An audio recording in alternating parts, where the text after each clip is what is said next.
Assalamualaikum warahmatullahi wabarakatuh.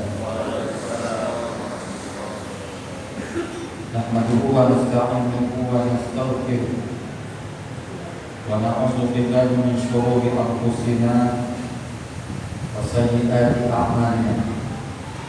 Man yahdihillahu fala mudilla lahu wa man yudlil fala hadiya lahu. Asyhadu an la ilaha illallah wa asyhadu anna Muhammadan abduhu wa rasuluh.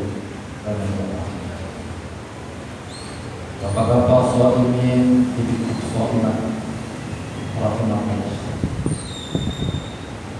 Bersyukur kepada Allah Subhanahu wa taala. Alhamdulillah. Wassalatu kepada Rasulullah sallallahu alaihi wasallam dengan ucapan Allahumma shalli ala sayyidina Muhammad wa ala ali sayyidina Muhammad. Shaimin shaimat rahimahullah. Dan kita pada pagi hari ini itu fungsi Al-Quran. Bulan Ramadan merupakan bulan yang dimana Allah senantiasa memberikan bermacam-macam gelar sesuai dengan keutamaan, keistimewaan dan keunggulan. Yang salah satu gelar bulan Ramadan itu adalah Syahrul Ramadan, Syahrul Quran. Bulan Ramadan adalah bulan Al-Quran. Kenapa bulan Ramadan dikatakan dengan bulan Al-Quran? Karena Al-Quran itu diturunkan pada bulan Ramadan. Ketika kita merujuk di dalam Al-Quran surah Al-Kahfi ayat 1 dan seterusnya. A'udzu billahi minasyaitonir rajim. Bismillahirrahmanirrahim. Alhamdulillahilladzi anzala 'ala 'abdihil kitaba wa lam yaj'al lahu 'iwaja. Segala puji bagi Allah. Allah yang berhak dipuji, Allah yang berhak disanjung. Maknanya puji hanyalah milik Allah. Anzala 'ala 'abdihi. Allah yang telah menurunkan kepada hambanya. Apa yang Allah turunkan kepada hambanya? Al-Kitab. Makna Alkitab di sini adalah Al-Quran. Ini yang perlu kita perkokoh keyakinan kita. Semua orang tahu, semua orang paham bahwa Al-Quran itu diturunkan melalui perantara malaikat Jibril dan sampaikan kepada baginda Rasulullah SAW. Lalu apa fungsi Al-Quran ketika diturunkan kepada seorang hamba baginda Rasulullah SAW, kemudian juga disebarkan kepada umatnya? Walam yaj'al lahu 'iwaja. Di fungsi Al-Quran dalam ayat ini, dan tidaklah Allah menjadikan baginya Al-Quran itu iwaja. Yang iwaja ini adalah kebengkokan. Jadi keberadaan Al-Quran, tujuan Al-Quran diturunkan kepada kita bukan untuk diperselisihkan, bukan untuk diberikan sebuah cap. Artinya ini tidak sesuai dengan perkembangan zaman. Bahkan ada oknum-oknum tertentu mengatakan bahwa ada ayat-ayat radikal. Ini semuanya dalam rangka memberikan sebuah opini negatif terhadap Al-Quran. walam yaj'al lahu iwaja. Dan tidaklah Allah menjadikan bagi Al-Quran itu kebentukan. Bahkan apabila ayat ini ditafsirkan dengan ayat-ayat yang lain dalam surah Al-Baqarah ayat 1, A'udzu billahi minasyaitonir rajim. Alif Lam Mim. Zalikal kitabu la raiba fihi hudan lil muttaqin. Alif Lam Mim. Allah yang Maha mengetahui makna. Kita tidak punya kemampuan untuk mengetahui awal-awal surah. Zalikal kitab, Al-Quran itu la raiba fihi, tidak ada keraguan di dalamnya Al-Quran. Apakah itu bacaannya? Apakah itu isi kandungannya, tafsirnya, pengamalannya? Tidak ada keraguan. Jadi berarti kalau tidak ada keraguan, jelas keberadaan Al-Quran itu walam yaj'al lahu iwaja. Jadi jangan sampai kita sami'na wa ata'na ketika ada orang-orang yang mengatakan bahwa ada ayat-ayat yang tidak perlu disampaikan, ada ayat-ayat radikal, ada ayat-ayat yang menjadi ancaman untuk memecahkan umat. La raiba, jangan diragukan. Lagi kalau seandainya kita baca dalam salah satu ayat, ya ayyuhalladzina amanu la tattakhidhu aduwwi wa aduwwakum awliya. Wahai orang-orang yang beriman, janganlah kalian mengambil musuhku dan musuh kalian menjadi pemimpin. Jadi ayat ini kaitannya dengan kriteria memilih pemimpin dalam Al-Quran. Tapi yang dipanggil oleh Allah hanya orang beriman. Tidak semua orang yang Allah panggil, tapi orang beriman, supaya berhati-hati dalam memilih pemimpin. Soal ini saya akan rahmat Allah. Lalu ayat 2, karena ayat 1 dan ayat 2 ini ada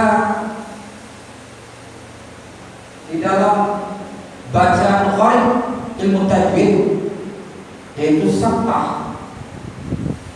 Saktah ini artinya membaca sejenak tanpa memutuskan nafas. Bukan berarti membaca tidak bernafas. Kalau baca tanpa nafas itu lain cerita. Saya pernah waktu mengikuti sebuah pelatihan ilmu tajwid dengan salah seorang tuan guru kita, Allah yarham, Haji Bustami Putri, tentang saktah ini. Wahai tuan guru, kenapa setiap ayat yang dibaca saktah itu kita terdiam sejenak, artinya tanpa memutuskan nafas? Beliau memberikan sebuah jawaban. Pertama, pahami maknanya dari ayat tersebut. Kalau kita lihat saktah dalam surah Al-Kahfi 1 antara 1 dan 2 ini, maka wala yaj'al lahu iwaja, dan tidaklah Allah menjadikan Al-Quran baginya kebentukan. Tentu kita lebih banyak memilih dia, karena kata Imam Syafi'i karamallahu wajhah, kalau orang kafirun jahilun yang bicara ketimbang kita banyak bicara, lebih baik diam sejenak. Bukan diam berarti kita setuju, tapi diam menolak. Artinya apa? Bahwa tidak satu pun ayat yang diturunkan oleh Allah itu menyesatkan umat, menjadi ancaman bagi umat. Tidak ada satu pun, itu perlu diyakinkan.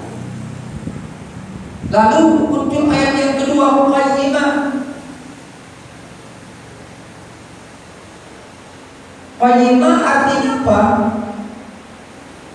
Allah menurunkan Al-Quran itu qayyimah, memberikan bimbingan ke jalan yang lurus, mustaqimah. Jadi qayyimah itu bermakna mustaqimah dalam itu tafsir, ke jalan yang lurus. Artinya Al-Quran itu meluruskan yang itu, mengingatkan yang lupa, menerangkan yang gelap, bahkan menjadi panduan, menjadi pedoman.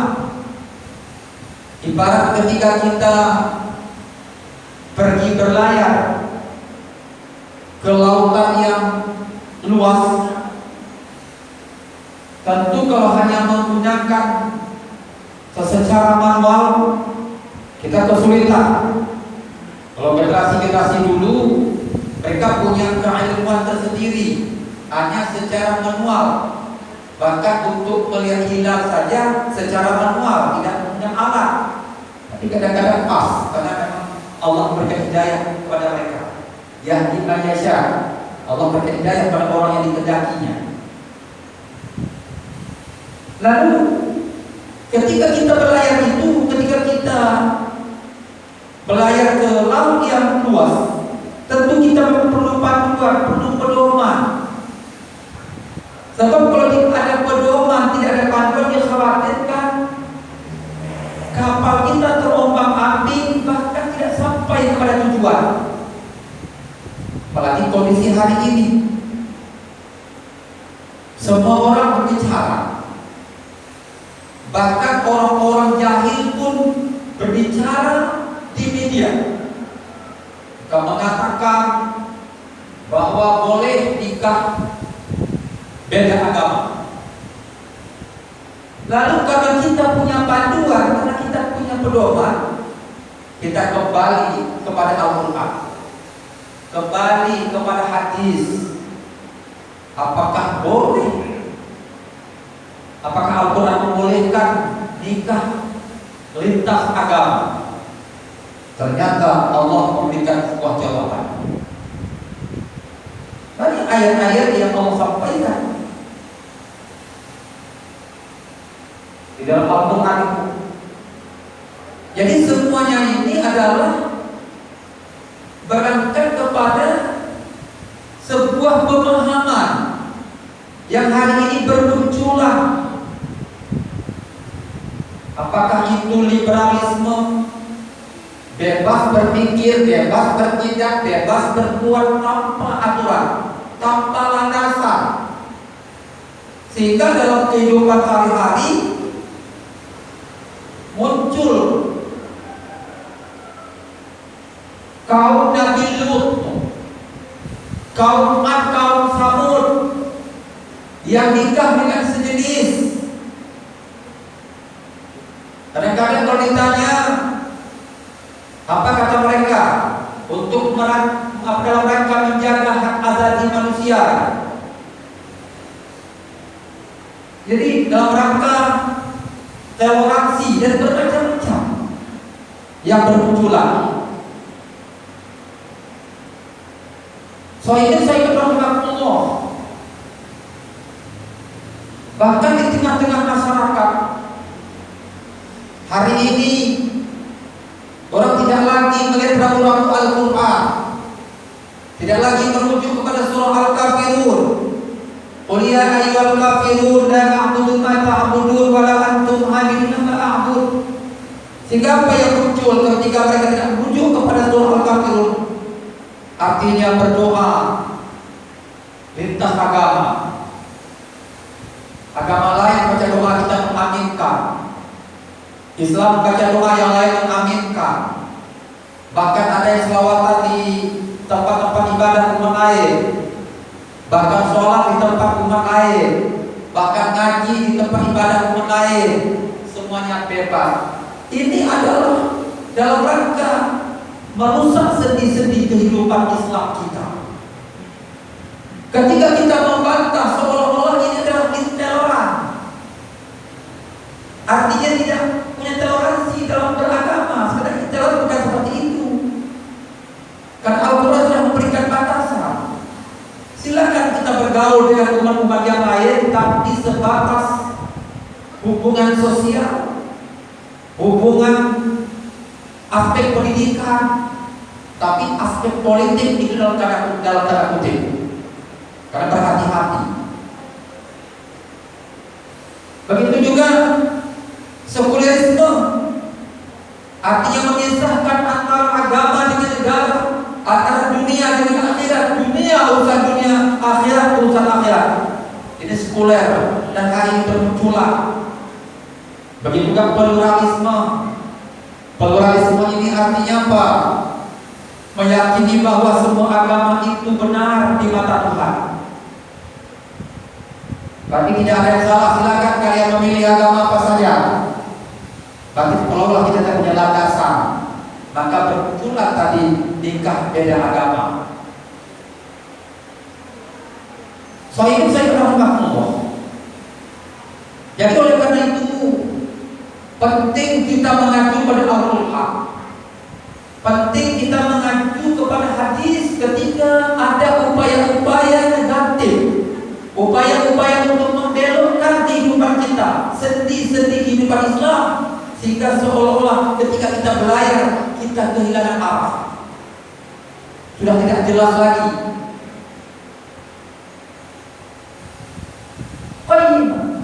Al-Quran memberikan bimbingan kepada jalan yang lurus. Liyunzira ba'san syadida. Kemudian yang kedua, Al-Quran memberikan peringatan ba'san syadida, siksa yang sangat pedih dari sisi Allah. Jadi siapa yang melampaui batas, siapa yang melakukan kezaliman, maka Allah memberikan ba'san syadidah, memberikan peringatan siksa yang pedih. Bukan hanya di dunia, tapi juga di akhirat. Bukan hanya di akhirat, tapi juga di dunia. Ketika kita kembali kepada Al-Quran dalam surah Taha ayat 123-124, wa man a'rada an dzikri fa inna lahu ma'isyatan dhanka wa nahsyuruhu yaumal qiyamati a'ma. Barang siapa yang berpaling dari peringatanku, kata Allah, berpaling dari Al-Quran, tidak mengamalkan Al-Quran, menolak sebagian Al-Quran, menolak aturan-aturan Allah, apa sanksinya? Fa inna lahu, maka sesungguhnya akan mendapatkan penghidupan yang sempit, penghidupan yang bermasalah. Kapan ini terjadi? Tentu inilah kondisi sekarang. Karena kita berpaling dari Al-Quran, karena jika kita tidak menjadikan Al-Quran sebagai pedoman, maka kita akan mengalami penghidupan yang sulit, yang krisis, yang kadang-kadang suatu hal keanehan. Ketika di suatu negeri banyak minyak goreng, ternyata kita kesulitan minyak goreng, seolah-olah ayam mati di lumbung padi. Kalau menurut akal sehat, ayam tidak akan mati kalau berada di lumbung padi, tapi ternyata mati. Ini adalah sebuah filosofi, arti sindiran bagi kita. Kenapa hal ini terjadi di negeri kita yang kaya raya? Fa inna lahu ma'isyatan dhanka. Karena kita memang menunaikan syariah, kita memang mengamalkan syariah, cuma hanya sebahagia. Ketika kita ditawarkan supaya mengamalkan adat Islam itu secara menyeluruh, ya ayyuhalladzina amanu dukhulus fis-silmi kaffah, wahai orang-orang yang beriman, masuklah kalian ke dalam Islam secara menyeluruh, bukan sebahagian-sebahagian. Islam bicara aspek akidah, Islam bicara aspek ibadah, aspek akhlak, aspek hukum. Tapi ketika Islam bicara aspek hukum, ini yang menjadi urgen bagi kita. Kalau hukum Islam diterapkan, insya Allah maka Islam bukan hanya memikirkan jangka pendek, tapi juga jangka panjang. Ada pengampunan dosa bagi Allah ketika hukum Islam itu dilaksanakan. Bahkan ada efek jerahnya bagi orang yang melanggar hukum Islam itu. Mencuri dipotong tangan. Akhirnya apa? Ketika tangan dipotong, dia tidak akan mau untuk mencurinya. Tapi hari ini kadang-kadang hukum dengan bermacam-macam cara. Nanti keluar dari penjara dia berubah. Jadi tidak ada efek jerah.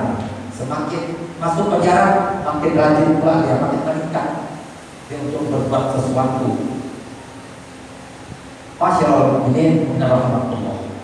Jadi ini saja yang dapat kita sajikan kepada yang mulia ini, dan insya Allah mudah-mudahan pertemuan akan datang akan kita sambung lagi pada ayat 2, 3 dan seterusnya kaitannya dengan fungsi Al-Quran.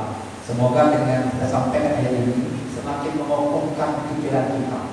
Jangan sampai pikiran kita itu lari kemana-mana, betul-betul kita kokohkan. Jadi kita paham sekali melihat pemikiran-pemikiran yang hari ini sengaja menyesatkan kita.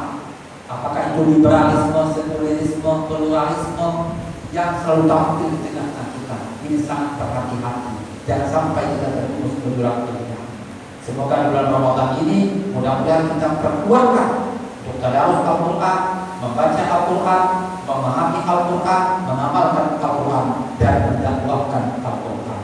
Segala kebenaran hanyalah milik Allah. Segala kekuatan dari hati saya mohon maaf. Subhanallahi wa bihamdihi, subhanallahi wa bihamdika, asyhadu an la ilaha illa anta, astaghfiruka wa atubu ilaik. Wassalamualaikum warahmatullahi wabarakatuh.